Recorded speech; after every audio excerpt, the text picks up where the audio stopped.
And welcome back. Sammy, you got slaughtered. Always envisioned herself wearing red when she left Harrisburg High School as one of the most decorated players in South Dakota history. This year, she's back in her home state, trading the red of Nebraska for USD and looking to help the Coyotes reach new heights. Zach Borg has more. Sammy Slaughter lives up to her last name on the volleyball court. She swings really aggressively, and that makes our defense, our offense, everything have to work a lot harder. So she's bringing a lot of competitiveness into practice every day.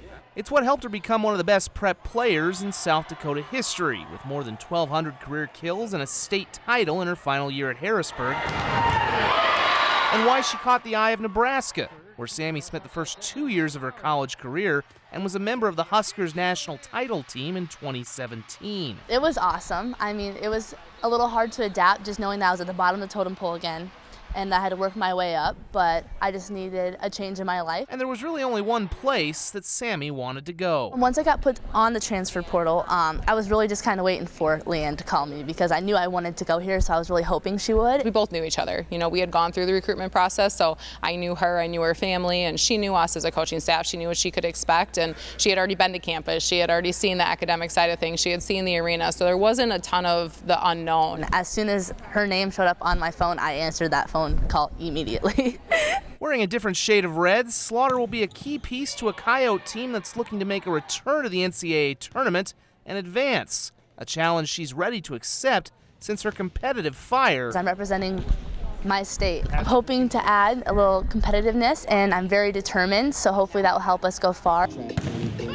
Always burn brightest at home. In Vermilion, Zach Borg, KDLT Sports.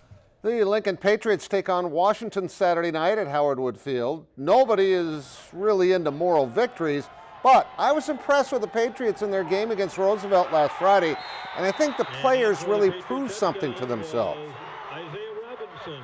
And there's nobody that we can't play with, and the kids have that confidence. I believe it, they believe it, but you know, playing with them and taking an L is not where we want to be. And so we want to play with them and then execute in those moments when it really counts. And that's just the next step that this group has to take.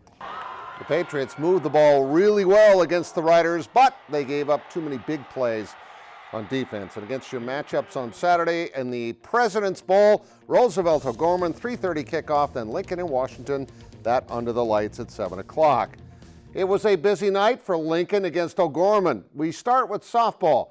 Lincoln is number 1 on the poll and O'Gorman is number 2. Both teams were unbeaten before tonight, so something had to give.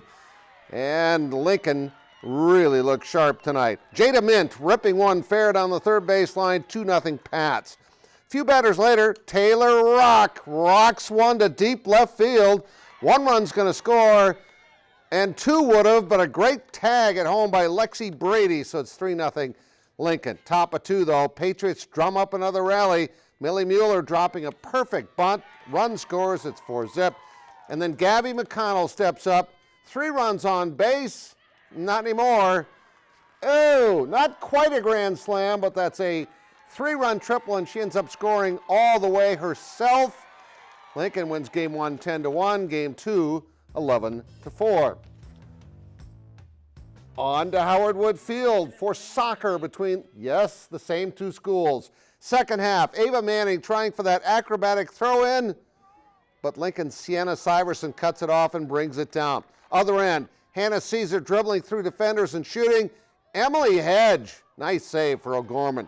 It's still scoreless, 2.5 minutes to go in the game when the Patriots corral a loose ball. Summer Anderson is going to boot this one up and over the goalie for the only goal of the game. Lincoln jumping for joy because they win this one 1-0. Would it be a clean sweep for Lincoln in all sports against O'Gorman tonight?